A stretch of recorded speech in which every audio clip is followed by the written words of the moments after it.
Full proof रणनीति बनाने के लिए नीतीश कुमार जाने जाते हैं और वो अपनी रणनीति के तहत ही पिछले 16 साल से भारतीय जनता पार्टी को बैकफुट पर रख करके मुख्यमंत्री की कुर्सी पर खुद काबिज हैं। लेकिन आपको बता दें कि भारतीय जनता पार्टी भी कम नहीं है, वो अपना फ़ायदा कहाँ देख रही है और कहीं ना कहीं भारतीय जनता पार्टी दूरगामी सोच के साथ अपनी योजनाएं और नीतियां बनाती हैं। नीतीश कुमार बिहार के मुख्यमंत्री जरूर हैं, लेकिन नीतीश कुमार को ये पूरा अधिकार नहीं है कि वो अपने हिसाब से अपने अनुसार अपनी सरकार चला सकें। अक्सर भारतीय जनता पार्टी का उसमें हस्तक्षेप होता है और भारतीय जनता पार्टी नीतीश कुमार की नीतियों से ज़्यादा केंद्र की नीतियों को अपने सामने रखने के लिए तैयार रहती है। भारतीय जनता पार्टी के खेमे से जो मंत्री हैं नीतीश सरकार में, उनको आपने देखा होगा कि अक्सर वो केंद्र सरकार और नरेंद्र मोदी की नीतियों को प्रचारित करते हैं और उस पर ही ज़्यादा फोकस लगाए रखते हैं। अब नीतीश कुमार जिस स्थिति में मुख्यमंत्री बने हैं और जो आंकड़े उनके पास हैं, जिस तरह से कहीं ना कहीं भारतीय जनता पार्टी ने उनको मुख्यमंत्री की कुर्सी दी है, उसको लेकर के भारतीय जनता पार्टी के भीतर भी काफ़ी विवाद और आपसी द्वंद्व चल रहा है। लगातार कहना है कि जिस स्थिति में नीतीश कुमार हैं उस स्थिति में उन्हें मुख्यमंत्री नहीं बल्कि भारतीय जनता पार्टी का मुख्यमंत्री होना चाहिए और 15 साल बीतने के बाद भी यदि नीतीश कुमार इस बात को नहीं समझ रहे हैं तो उनसे किनारा भी कर लिया जा सकता है। इन सारी बातों को लेकर के हम चर्चाएं आपसे लगातार करते रहे हैं, लेकिन भारतीय जनता पार्टी कोई भी काम इतना आसान नहीं दिखती और न करती है, क्योंकि वो एक रणनीति के तहत अपनी योजनाएं बनाती है। भारतीय जनता पार्टी आने वाले लोकसभा चुनाव जो 2024 में होने वाले हैं उससे पहले बहुत सारे परिवर्तन और बहुत सारा चेंजेस कर रही है। आपने देखा होगा कि इस तरह से कर्नाटक, उत्तराखंड के बाद अब गुजरात में भी नेतृत्व परिवर्तन की बात की जा रही है और ये एक साइन है। इससे पहले उत्तर प्रदेश में भी प्रयास किया गया था, लेकिन योगी आदित्यनाथ ने इससे इनकार कर दिया था, जिसका कारण था कि भारतीय जनता पार्टी का शीर्ष नेतृत्व एक बार बैकफुट पर था।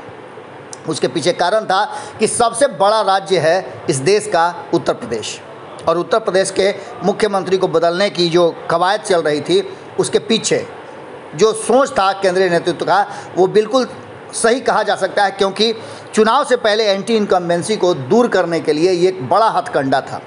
वहीं अगर बात करें तो इसके इशारे से कहीं ना कहीं भारतीय जनता पार्टी ने नीतीश कुमार को भी साफ तौर पे इशारा कर दिया है कि उन्हें भी सत्ता से यानी कुर्सी से हाथ धोना पड़ सकता है, उन्हें भी कुर्सी का त्याग करना होगा। आपको बता दें कि गुजरात के मुख्यमंत्री रूपानी लगातार जब से चुनाव हुआ तब से गुजरात के मुख्यमंत्री के रूप में हैं, लेकिन कई ऐसी बातें हैं जिसको लेकर के अब आने वाले चुनाव की तैयारियों में जुट गया है। 2023 में गुजरात में चुनाव होने हैं, उससे पहले 2022 में जहां चुनाव होने हैं उन सारे राज्यों में लगभग नेतृत्व परिवर्तन की कवायद शुरू कर चुकी थी भारतीय जनता पार्टी। आपको बता दें कि बहुत कुछ बदलाव को देखते हुए विधानसभा चुनाव से पहले पाटीदार वोट बैंक को साधने का भाजपा ने जहां गुजरात में कोशिश किया है, वहीं पीएम के कार्यक्रम के बाद इस्तीफा नए मुख्यमंत्री का ऐलान किया जा सकता है, ऐसी खबरें आ रही हैं।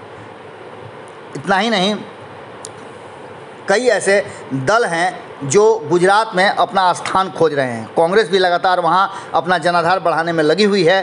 तो वहीं आपको बता दें कि उत्तर प्रदेश चुनाव अभी सबसे ज़्यादा महत्वपूर्ण हो गया है भारतीय जनता पार्टी के लिए। उत्तर प्रदेश चुनाव से पहले या उत्तर प्रदेश चुनाव के बाद भारतीय जनता पार्टी बिहार में एक नया भूचाल राजनीतिक रूप से जरूर लेकर के आएगी, ऐसा सभी का कहना है। और राजनीति के जानकार बता रहे हैं कि नीतीश कुमार जिस तरीके से भारतीय जनता पार्टी के साथ व्यवहार कर रहे हैं और जितनी दूरियां दोनों के बीच में आ गई हैं, ऐसी स्थिति में उत्तर प्रदेश के चुनाव से पहले भी भारतीय जनता पार्टी एक बड़ा फैसला ले सकती है और बिहार में नेतृत्व परिवर्तन हो सकता है। रूपानी को इशारे में कहीं ना कहीं एक साइन जरूर दे दिया है नीतीश कुमार को भारतीय जनता पार्टी ने कि उन्हें अपने पद से इस्तीफा देना पड़ सकता है। इसी का नतीजा है कि आपने देखा होगा कि नीतीश कुमार लगातार अपने योजनाओं में बदलाव कर रहे हैं। जहाँ एक तरफ उन्हें हरियाणा जाना था और इसके पहले हरियाणा में जा कर के नीतीश कुमार ओम प्रकाश चौटाला से मिल चुके थे, एक शब्द भी नहीं बोल रहे थे, लेकिन कार्यक्रम से ठीक पहले जैसे ही भारतीय जनता पार्टी को पता चला कि नीतीश कुमार तीसरे मोर्चे की उस बैठक में का हिस्सा बनने जा रहे हैं, वो बहाना है सिर्फ देवीलाल का जयंती मनाना, लेकिन असल उसके जड़ में एक नए गठबंधन की तैयारी चल रही है। तो कहीं ना कहीं स्क्रू टाइट किया भारतीय जनता पार्टी ने, और इसका नतीजा है कि नीतीश कुमार ने खुद नहीं बल्कि ललन सिंह के द्वारा ये बात पब्लिक डोमेन में रखवाया कि वो नहीं जा रहे हैं हरियाणा नहीं जाने की बात अब तक नीतीश कुमार के द्वारा नहीं कही गई है। और इससे स्पष्ट होता है कि नीतीश कुमार कितने ज़्यादा सफोकेशन फील कर रहे हैं। भारतीय जनता पार्टी के साथ नीतीश कुमार के संबंध लंबे जरूर रहे हैं, लेकिन 2020 के चुनाव के बाद से न तो नीतीश कुमार संतुष्ट हैं और न ही भारतीय जनता पार्टी संतुष्ट नज़र आ रही है। ऐसी स्थिति में पार्टी और जो सरकार है दोनों को के बीच सामंजस्य बिठाना नीतीश कुमार के लिए बड़ा मुश्किल हो रहा है। और इस मुश्किल की घड़ी में नीतीश कुमार के लिए बड़े बड़े फैसले लेने होंगे, लेकिन भारतीय जनता पार्टी की रणनीति नीतीश कुमार पर कहीं ना कहीं भारी पड़ती देख रही है। अब क्या होगा? क्या गुजरात के बाद बिहार का नंबर लगेगा और नीतीश कुमार को इस्तीफा देना होगा? क्या आप सोचते हैं? ज़रूर कमेंट बॉक्स में लिखिएगा। जुड़े रहिएगा भारत लाइव के साथ, खबरें लगातार जारी हैं। बहुत बहुत धन्यवाद। अगर ये वीडियो पसंद आई और वह बिहार के राजनीति और बिहारियत से सरोकार रखेनी तो सब्सक्राइब बटन दबा के चैनल के सब्सक्राइब कर ली। ओजे एगो घंटी बा, ओकरा बटन दबा देला से कुल सटीक और मारक खबर रुआ मुफ्त में मिल जाई।